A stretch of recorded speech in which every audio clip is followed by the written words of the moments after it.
The son, Mr. Thorne. The son of the devil. Son up. And with your wealth and power, he will establish his country. Halo semuanya, selamat datang kembali di Fakta Film. Kali ini Fakta Film akan merekap alur cerita film dari tahun 1976 yang berjudul The Omen. Film ini bercerita tentang sebuah keluarga di Amerika yang tanpa sengaja telah mengadopsi seorang anak yang ternyata adalah titisan dari seorang iblis. Awalnya hari-hari keluarga tersebut terasa biasa saja seperti keluarga normal pada umumnya. Hingga di suatu hari anak iblis ini mulai membuat ulah yang menjadikan kehidupan mereka terasa mencekam dan penuh dengan ketakutan. Jadi siapakah sebenarnya anak tersebut? Mari kita ulas alur cerita dari film ini. Kami ingatkan kembali kepada kalian semua, apa yang akan kami sampaikan ini adalah sebuah spoiler film. Buat kalian yang tidak masalah dengan spoiler, seperti biasa pakai headsetnya, cari tempat sepi dan mari kita mulai ceritanya. Di awal film yang tidak disebutkan tahunnya, namun disebutkan bahwa saat itu adalah bulan 6, tanggal 6 dan juga pukul 6 pagi. Seorang pria bernama Robert berada di dalam perjalanan menuju ke rumah sakit karena istrinya yang sedang dalam proses melahirkan. Saat tiba di rumah sakit, Robert diberitahu bahwa anaknya yang baru saja lahir ternyata meninggal dunia. Lalu seorang pastor bernama Bapak Speleto menyarankan agar Robert mengadopsi seorang anak tanpa memberitahu istrinya agar tidak bersedih. Tanpa berpikir panjang, Robert lantas mengiyakan dan dari rumah sakit tersebutlah akhirnya Robert mengadopsi seorang anak laki-laki yang kemudian dia beri nama Damien. Singkat cerita, beberapa tahun setelah kejadian itu, karir Robert semakin bersinar dengan diangkatnya dirinya sebagai duta besar Amerika Serikat untuk wilayah Inggris. Karena hal itulah lantas mereka sekeluarga kemudian pindah ke London dan tinggal di fasilitas mewah milik negara. Seperti kebanyakan film, di awal-awal kita diperlihatkan kehidupan keluarga Robert beserta keluarganya yang tampak normal serta bahagia. Hingga di suatu hari ketika tiba di hari ulang tahun Damien yang kelima, mereka merayakan ulang tahun anaknya tersebut dengan sangat meriah dan dipenuhi oleh tamu undangan yang hadir. Beberapa saat kemudian, Catherine, istri Robert yang merasa bahwa hari ini adalah hari yang sangat spesial untuk anaknya, lantas minta sang pengasuh untuk memberikan Damien kepadanya agar bisa dia rawat sendiri untuk hari ini. Setelah memberikan Damien kepada Catherine, sang pengasuh ini yang berjalan untuk mengambil makanan, tiba-tiba seperti terhipnotis ketika melihat mata si anjing hitam yang berada di pesta tersebut. Entah apa yang sebenarnya terjadi, beberapa saat kemudian tiba-tiba pengasuh tersebut telah berada di atas gedung. Sembari meneriaki nama Damien, dia kemudian melompat dari atas gedung dengan kepala yang telah terikat oleh sebuah tali. Sontak saja atas kejadian tersebut, suasana yang awalnya gembira kemudian berubah drastis menjadi sangat mencekam dan juga sunyi. Lalu di keesokan harinya, Robert yang baru saja tiba di kantor langsung diburu oleh banyak sekali wartawan yang bertanya tentang insiden mengerikan yang terjadi di rumahnya kemarin. Karena buru-buru ingin menghindar, tanpa sengaja Robert menyenggol kamera milik salah satu wartawan bernama Cat, dan dari sinilah mereka berdua akhirnya saling mengenal. Beberapa saat kemudian, Robert kedatangan tamu yang mengaku sebagai seorang pastor dari Roma bernama Bapak Brennan. Saat berada di dalam ruangan kerja milik Robert, Bapak Brennan berbicara cukup banyak tentang seputar kerohanian Kristen. Awalnya Robert dengan santai menanggapi semua perkataan dari pastor tersebut, namun setelah sang pastor menyinggung tentang Damien, buat Robert sedikit marah kepadanya. Pastor itu berkata bahwa dia tahu kalau Damien bukanlah anak kandung Robert, melainkan anak yang dia adopsi. Robert yang mendengar itu lantas semakin marah hingga dirinya berteriak memanggil keamanan untuk mengusir pastor tersebut dari dalam kantornya. Saat akan mengungkapkan siapa sosok ibu asli dari Damien, tiba-tiba keamanan masuk dan menarik tubuh sang pastor untuk meninggalkan ruangan Robert. Ketika sudah berada di luar gedung, Cat yang masih berada di sana lantas memotret wajah sang pastor. Dan saat Cat mencetaknya, dia melihat ada sesuatu yang aneh dari foto tersebut, bahwa ada sepotong besi yang seperti telah menancap di tubuh sang pastor. Karena pengasuh Damien lama yang meninggal, Robert akhirnya memperkerjakan pengasuh baru bernama Baylock yang akan merawat anaknya. Catherine yang sepertinya menyukai Baylock lantas bertanya kepada suaminya di mana dirinya mendapatkan pengasuh tersebut. Robert di sini malah seperti bingung karena dia mengira kalau pengasuh baru tersebut adalah pilihan dari Catherine. Mereka berdua lantas menemui Baylock dan bertanya dari mana dirinya tahu kalau mereka tengah mencari seorang pengasuh. Baylock lantas menjelaskan bahwa dirinya mendapatkan informasi ini dari sebuah koran sambil memberikan sebuah surat referensi kepada Robert dan juga Catherine. Singkat cerita, saat berada di dalam kamar Damien, Baylock berkata, "Tenanglah nak, aku di sini untukmu." Yang seakan-akan Baylock datang ke sana untuk melakukan apa saja serta rela mati demi Damien.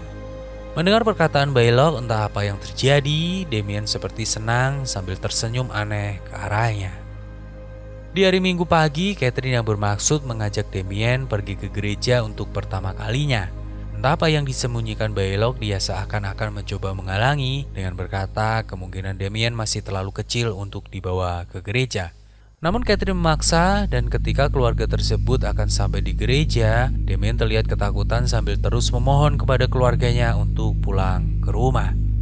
Puncaknya di saat Damien akan diajak turun oleh Robert, tiba-tiba Damien mengerang keras sambil terus-terusan menjabak rambut Catherine yang akhirnya membuat mereka masuk kembali ke dalam mobil dan tidak jadi masuk ke dalam gereja. Di malam harinya ketika akan pergi tidur, Robert menyinggung tentang Damien yang selama 5 tahun ini selama hidupnya tidak pernah sakit dan juga penyakit ringan pun tidak pernah menyerang Damien yang membuat Robert sedikit merasa sangat aneh. Di keesokan harinya sebagai ibu rumah tangga yang penuh waktu luang, Catherine mengajak Damien pergi ke kebun binatang. Sampainya di sana sebuah keanehan kemudian terjadi di mana ketika Damien mendekati seekor rusa yang tengah makan, rusa tersebut seperti ketakutan dan pergi menjauhi Damien. Tidak sampai di situ, bahkan kawanan babon yang berada di sana seperti terlihat was-was dengan kehadiran Damien dan mulai menyerang mobil yang dikendarai oleh Catherine. Di tempat lain, Robert yang tengah menonton pertandingan rugby bersama teman kedutaannya. Dan setelah pertandingan selesai, Robert kembali didatangi oleh Bapak Brennan yang kali ini dia mengatakan bahwa Catherine berada dalam bahaya. Dan jika dia ingin tahu lebih lanjut dari perkataannya tersebut, Bapak Brennan minta Robert menemuinya besok pagi di tepi sungai kota London. Singkat cerita, di keesokan harinya Robert pun datang menemui Bapak Brennan. Dan seperti pertemuan pertama mereka, Bapak Brennan buka percakapan dengan sebuah khotbah kekristenan.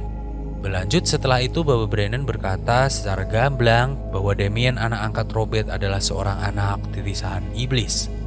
Mendengar perkataan dari Bapak Brennan, Robert tidak langsung percaya begitu saja. Dia lantas menganggap apa yang dikatakan oleh pastor tersebut adalah sebuah omong kosong, serta menganggap bahwa Bapak Brennan sudah sedikit gila. Namun Bapak Brennan tetap bersikukuh kalau apa yang dia katakan ini adalah sebuah kebenaran dan meminta Robert untuk menemui seseorang bernama Bugenhagen, karena hanya dialah yang tahu bagaimana cara membunuh Damien. Karena emosi, Robert pun terlihat sudah akan pergi dari sana. Tapi Bapak Brennan dengan cepat menyinggung tentang bahaya yang sedang mengancam Catherine. Dia berkata bahwa Catherine tengah hamil dan karena kehamilannya tersebut, Damien tidak akan membiarkan anak yang dikandung oleh Catherine itu lahir ke dunia. Sebab Damien akan memastikan bahwa hanya dirinya lah seorang yang kelak akan mewarisi seluruh kekayaan milik Robert meski harus membunuh Catherine dan juga dirinya. Karena merasa perkataan dari Bapak Brennan semakin tidak jelas, Robert pun bergegas pergi meninggalkannya. Setelah Robert pergi, tiba-tiba ada angin besar datang menerjang Bapak Brennan. Dia lantas berlari ke sebuah gereja terdekat, namun sayangnya gereja itu pintunya terkunci dari dalam. Tidak berselang lama, petir menyambar dengan hebat mengenai sebuah besi yang terpasang di atas menara gereja. Besi itu kemudian lepas dan mengenai Bapak Brennan yang membuatnya tewas dengan sangat mengenaskan. Singkat cerita, di sebuah sore, ketika Robert baru saja sampai di rumah, dirinya melihat istrinya Catherine yang terlihat tampak murung. Di saat Robert bertanya mengapa, Catherine menjawab kalau dirinya tidak ingin memiliki anak lagi, yang membuat Robert malah semakin menjadi bingung. Catherine lantas menjelaskan jikalau dirinya saat ini tengah mengandung. Dan seketika itu Robert terkejut sembari mengingat semua perkataan Bapak Brennan yang berkata jika Catherine tengah mengandung dan nyawanya terancam oleh Damien. Beberapa saat kemudian telepon di rumahnya berbunyi. Di sana ada seorang pria asing yang meminta Robert untuk melihat sebuah koran yang berada di atas mejanya. Setelah telepon terputus, Robert pun segera mengambil koran dan betapa terkejutnya dirinya mendapati sebuah berita tentang meninggalnya Bapak Brennan dengan cara yang sangat aneh. Di pagi harinya ketika Catherine tengah menata ruangan lantai 2 rumah, Dia mencoba menggapai sebuah tanaman yang menggantung di dinding dengan menggunakan sebuah pijakan kayu.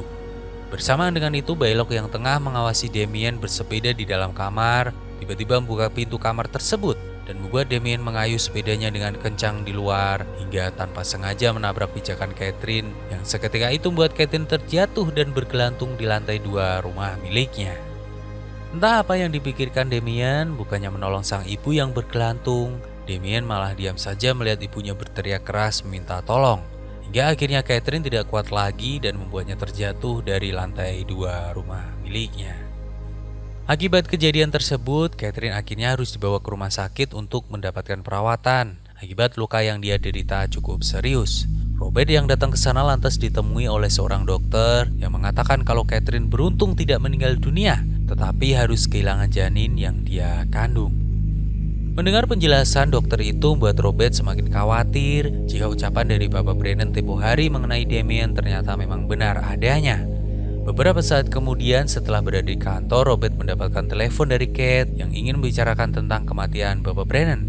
Awalnya Robert mengira itu bukanlah hal yang penting, namun setelah mendengar penjelasan Kate lebih lanjut, Robert lantas bergegas untuk menemuinya. Sampainya di sana, Robert mendapatkan penjelasan dari Kate, mulai dari kematian pengasuh Damien yang difoto tanpa ada sesuatu yang aneh, di mana ada sebuah garis lurus seperti mengarah ke tubuh sang pengasuh sebelum dirinya meninggal dunia. Awalnya Kate mengira itu hanyalah sebuah kesalahan kamera, namun setelah melihat foto Bapak Brennan yang sebelum meninggal, dia melihat sebuah garis yang sama mengarah ke tubuh Bapak Brennan. Kate mulai berpikir bahwa itu bukanlah suatu kebetulan, melainkan sebuah pertanda yang datang sebelum orang-orang itu meninggal dunia. Lebih lanjut, Kate memberitahu Robert saat diotopsi di bagian paha kanan Bapak Brennan terdapat semacam tanda lahir yang membentuk pola angka 666. Yang berdasarkan biopsi, angka 666 tadi menggambarkan kedatangan seseorang di masa depan yang sayangnya seseorang itu adalah iblis. Setelah mendengarkan penjelasan Kate dan menghubungkannya dengan semua kejadian itu, Robert lantas memutuskan untuk mencari asal-usul Damien yang sebenarnya. Sebelum mereka berdua pergi, Kate menunjukkan foto miliknya yang juga terdapat sebuah garis lurus mengarah ke tubuhnya ketika kemarin dirinya mengambil fotonya sendiri saat berada di dalam ruangan Bapak Brennan. Singkat cerita, Robert dan Kate kemudian menuju ke rumah sakit tempat Damien diadopsi dahulu. Namun sayangnya setelah sampai di sana, Robert mendapati kalau seluruh pegawai di rumah sakit tersebut telah diganti dan mereka tidak tahu tentang kejadian di malam Robert mengadopsi Damien. Semua itu disebabkan karena sebuah kejadian kebakaran hebat yang dahulu pernah melanda rumah sakit dan membuat sebagian besar pegawai rumah sakit itu meninggal dunia. Namun suster yang ditemui Robert lantas menyampaikan bahwa dia mengingat ada salah satu pastor yang selamat. Dan dia adalah pastor Speleto yang kini ditempatkan di sebuah gereja bernama Fresinum. Setelah mendapatkan informasi tersebut, mereka lantas bergegas pergi ke sana. Karena perjalanan yang sangat jauh, mereka kemudian berhenti untuk beristirahat di sebuah kafe. Di sana Kate membaca Alkitab yang di dalamnya tertulis si anak iblis akan bangkit dari lautan abadi, yang mana para ahli menafsirkan kalau lautan abadi adalah dunia politik. Ini sangat masuk akal jika Damien adalah anak iblis tersebut karena Robert yang juga berkecimpung di dunia politik dan kemungkinan akan menjadi jalan Damien ketika dewasa masuk ke dunia politik melalui koneksi ayahnya saat ini. Beberapa saat kemudian sampailah mereka di gereja Fresinon. Mereka disambut oleh keadaan di mana banyak sekali orang-orang tua yang tampak putus asa berdoa memohon ampunan kepada Tuhan. Hingga akhirnya mereka menemukan pastor Speleto yang dahulu adalah orang yang menyarankan Robert mengadopsi Damien ketika mengetahui anaknya yang baru saja lahir meninggal dunia. Namun sayangnya keadaan Bapak Speleto terlihat sangat kacau akibat luka bakar di sekujur tubuhnya hingga membuatnya tidak mampu untuk berbicara. Tanpa pikir panjang, Robert bertanya berulang kali kepada pastor tersebut. Dengan sisa-sisa tenaganya, Bapak Speleto lantas mencoba menuliskan sesuatu di sebuah batu yang bertuliskan Servet, yang mana tempat tersebut adalah sebuah makam tua yang kini telah menjadi reruntuhan dan sudah tidak ditinggali lagi. Karena tidak ada pilihan lain, mereka lantas pergi ke sana. Di Servet mereka menemukan dua makam yang berdampingan, dan di sana salah satu makamnya bertulis nama Maria Sciana, yang mungkin itu adalah nama dari ibu kandung Damien. Namun saat mereka membuka kedua makam tersebut, isi di dalam makam hanyalah sebuah kerangka sebuah hewan yang lebih mirip dengan kerangka seekor anjing. Sedangkan di makam satunya mereka menemukan kerangka bayi yang ternyata itu adalah kerangka dari anak kandung Robert yang telah dibunuh segera ketika dia baru lahir. Karena sudah cukup yakin dengan semua cerita dari Bapak Brennan yang adalah sungguhan, Robert lalu meminta Catherine agar segera meninggalkan London. Tapi di saat dia bersiap-siap, tiba-tiba Baylock muncul dan langsung mendorong Catherine hingga membuatnya terjatuh dari jendela rumah sakit yang membuat Catherine akhirnya meninggal dengan sangat mengenaskan. Robert yang baru saja menutup teleponnya kembali mendapatkan telepon yang mengatakan bahwa Catherine istrinya telah meninggal dunia karena melompat dari lantai atas rumah sakit. Tanpa pulang ke rumah dahulu, Robert dan juga Kate lantas segera pergi ke tempat Buchenhagen seperti yang diminta oleh Bapak Brennan sebelum dirinya meninggal. Di sana Robert kembali diingatkan tentang Damien yang bukan merupakan seorang anak manusia dan meminta agar Robert meneguhkan hatinya untuk segera membunuh Damien. Lalu Buchenhagen memberi Robert 6 buah pisau kuno yang dia katakan Damien hanya bisa dibunuh dengan pisau tersebut. Dan juga Robert harus melakukannya di dalam sebuah gereja. Karena harus membunuh Damien, Robert di sini masih saja merasa tidak tega. Dia membayangkan betapa kejinya jika dirinya sendiri harus membunuh anak usia 5 tahun yang pernah dia gendong dan juga dia rawat sedari kecil. Bahkan di perjalanan, Damien sempat bertengkar dengan Kate dan membuang semua pisau yang diberikan oleh Buchenhagen. Hingga akhirnya Kate tiba-tiba meninggal secara tidak wajar, di mana kepala Kate putus akibat sebuah kaca besar yang menabraknya. Buat Robert berubah pikiran dan segera bergegas pulang ke rumah untuk membunuh Damien. Di sini Robert semakin yakin 1000% bahwa Damien benar-benar anak iblis yang punya kekuatan magis untuk membunuh siapapun yang mencoba menghalanginya. Segera setelah sampai di rumah, Robert langsung menuju ke kamar Damien. Namun saat Damien akan dibawa, tiba-tiba Baylock muncul untuk menghalangi Robert. Setelah beberapa saat baku hantam dengan Baylock, Robert akhirnya berhasil membawa pergi Damien dari dalam rumah. Ketika akan meninggalkan rumah, mobil Robert yang melaju kencang hampir saja menabrak seorang polisi yang tengah berjaga, membuat Robert akhirnya dikejar oleh polisi tersebut. Singkat cerita, sampailah Robert dan juga Damien di dalam gereja. Ketika akan menusuk tubuh Damien yang telah dia letakkan di atas altar gereja, tiba-tiba polisi datang yang segera menembak Robert hingga membuatnya meninggal dunia. Di waktu pemakaman Robert terlihat banyak sekali undangan yang datang. Di sana juga ada Damien yang selamat menatap aneh sambil tersenyum senang, dan film ini pun usai. Meski film ini dirilis sebelum Mimin lahir, namun rasanya film ini masih cukup enak untuk ditonton di tahun 2022 ini. Walaupun ada beberapa adegan yang jika ditonton sekarang terasa terlihat absurd, namun jalan cerita dan juga akting para pemainnya patut kita apresiasi karena tidak habis dilekang oleh zaman. Mengangkat kisah lahirnya anak iblis, film ini cukup membuat kita merasa geli dengan semua adegan yang diperlihatkan. Namun jangan salah, film ini adalah salah satu film terseram di tahun 70-an dan menjadi salah satu film horor terbaik. Secara keseluruhan, kami memberikan nilai sebesar 7,5/10 dari keseluruhan alur cerita yang tersaji sepanjang film ini berlangsung. Terima kasih buat kalian semua yang telah mendengarkan alur cerita film ini dari awal hingga akhir. Buat kalian semua, semoga selalu diberi kesehatan dan sampai jumpa lagi di cerita film horor selanjutnya. My mind will break. Will it break?